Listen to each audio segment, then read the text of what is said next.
Hi, welcome to HardReset.Info channel. Dear viewers, in front of me OPPO A57s, and now I'm gonna show you how to clean your USB charging port using household items.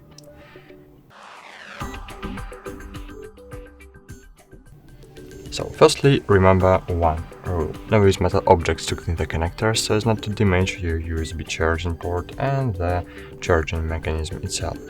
I suggest to use an old toothbrush which I no longer use. So as you can see, there is something in my charging port. It's preventing the charging cable from going all the way into the connector, and now we are going to try to clear it.